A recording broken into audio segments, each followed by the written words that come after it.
I'm the growth engineering manager for Evernote. I've been a manager for about 10 years at various companies like Microsoft, Ericsson, and now I've traveled to Evernote to bring some growth there.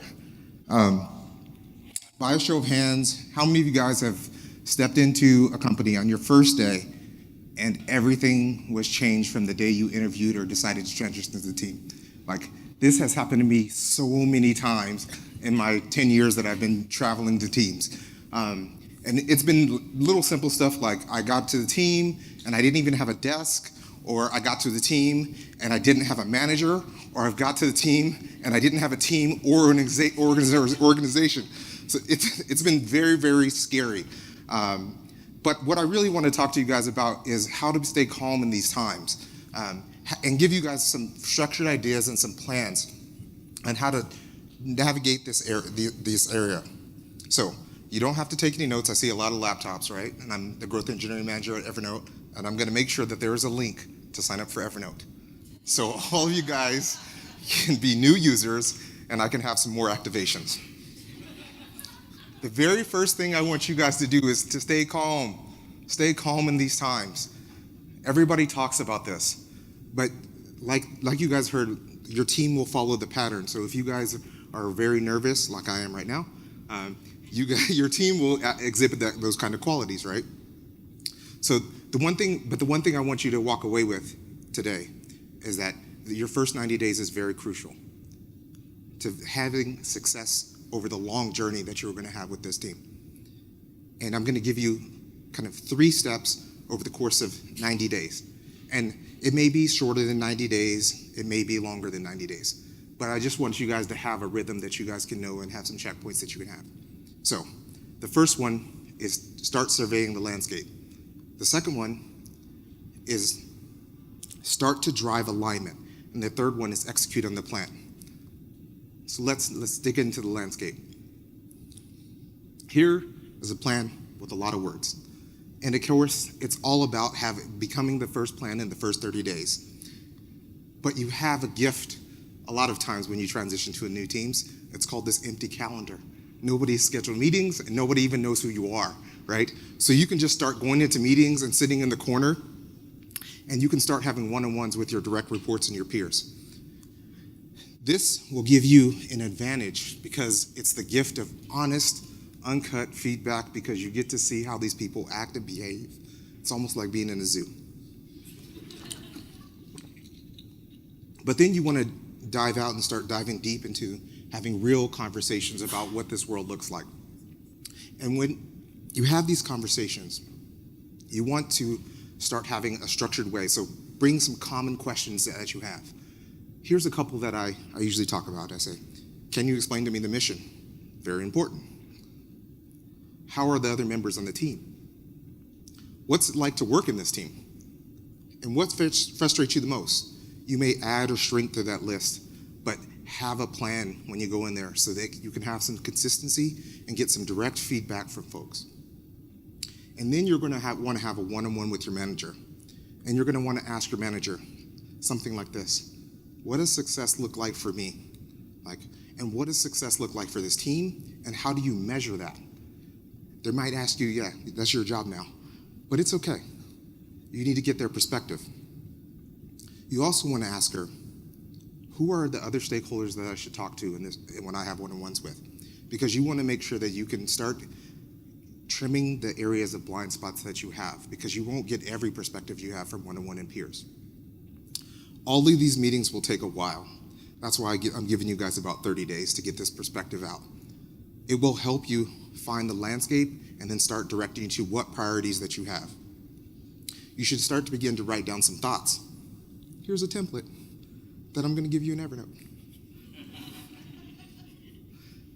But it's going to let you categorize these priorities and assumptions that you have. So you're going to get there. And a lot of things, you're just going to see this world and you're going to see the teams. And one time when I was transitioning to a team, I waited about 5 weeks. And this is the hardest thing, is to resist the urge of changing, right? Or jumping in to change the team. But people started, the team was slipping deadline after deadline, and we were in 2-week sprints. And every week they would just go in and say, oh man, we didn't make this sprint, oh well. But when I dug a little deeper into that story, it was the team every week had a bunch of production fires. So they were optimizing of solving the production fires over finishing the work that they had signed up to. So during one of those meetings, I decided that, hey, guys, look, let's have this thing called a retrospective at the end of this sprint. And out of the retrospective, somebody said, it would really be nice to commit and then close on those stories. And I said, yes, but you guys have these production fires. So how about what we do is we take one dev and we put them on call and then let everybody else focus on the sprint activities instead of everybody jumping in and fighting the fires as they come. This worked for them. This enabled them to get closer to what they're committing to. This allowed the team to start focusing on the priorities, and it established a little bit of credibility with me. They didn't think I was just blowing smoke. So, again, a lot of words on this, but we just talked about priorities. And that's one of the things that you're gonna have to focus in these 30-day increments, about what you decide what to do and what not to do.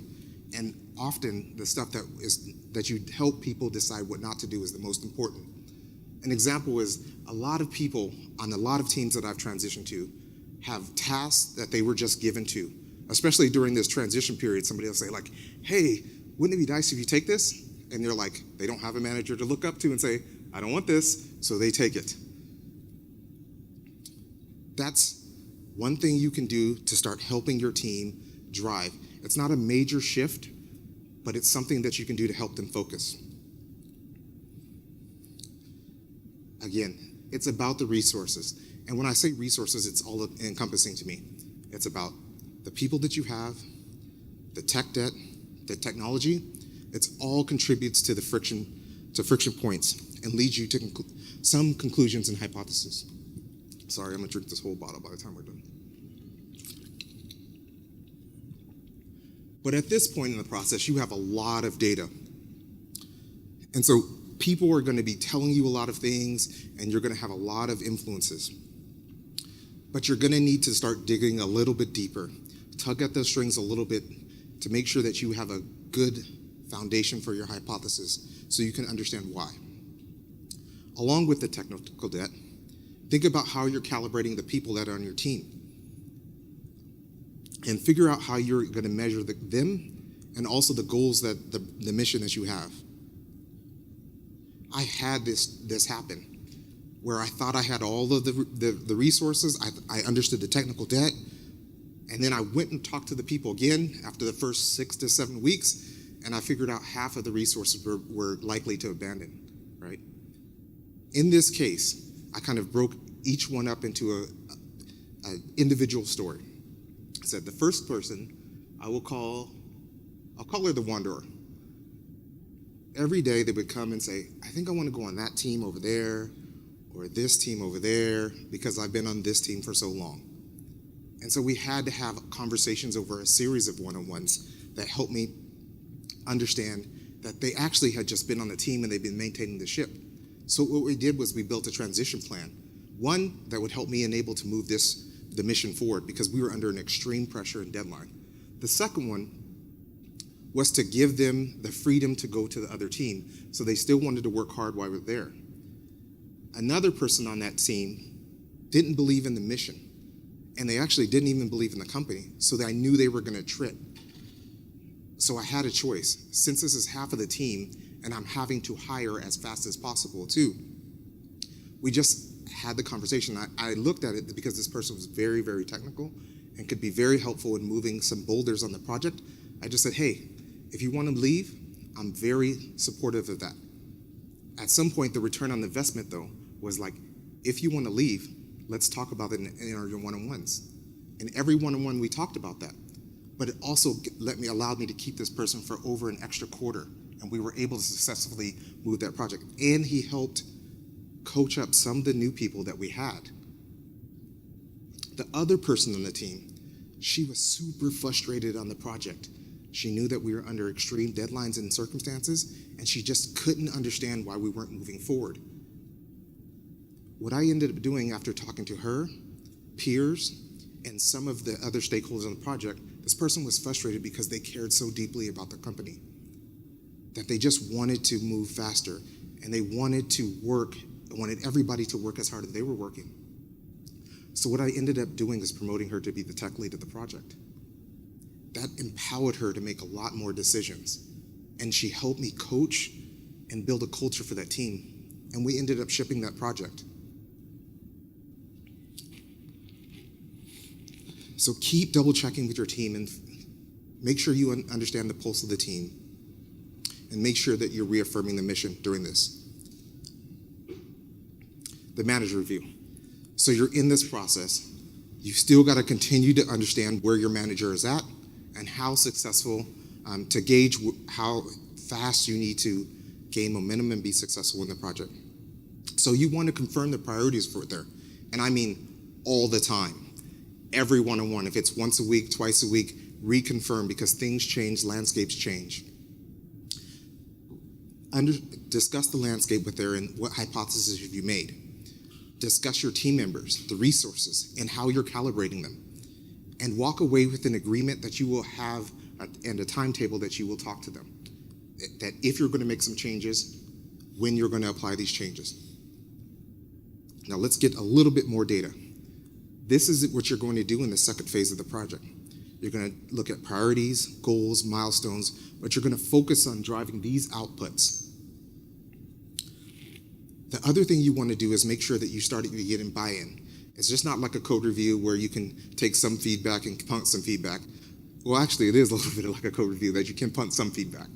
But you want to get this so that people can buy in and understand where we're going. So it's not like a big surprise at the end.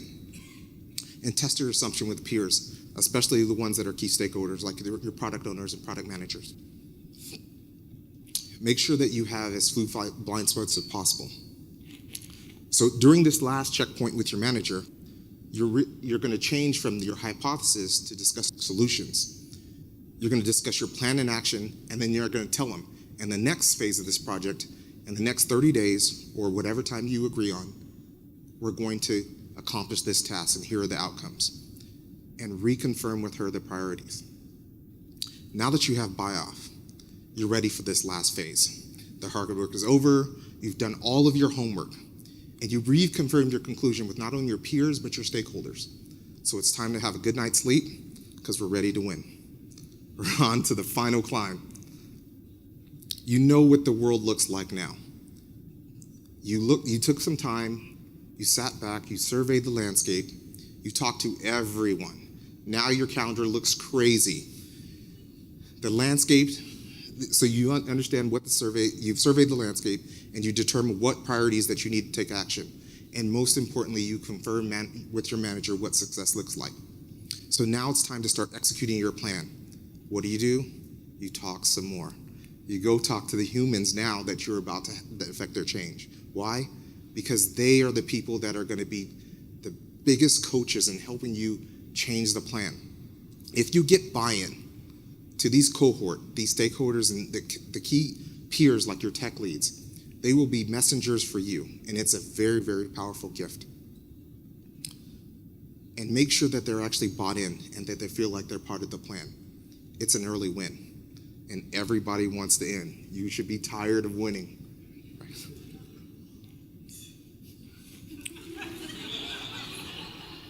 You're not tired of winning? Okay.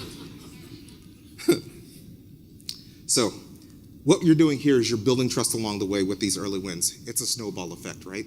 You have a couple of early wins, people start believing in your mission, the project starts going a little better, your commit to close ratio for your team that you're measuring is starting to work.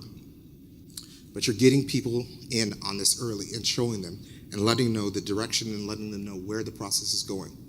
You're being very transparent as possible, even when it involves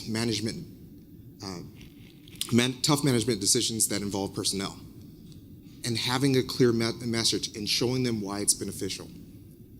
A bit ago, I discussed how I had a retrospective for the team.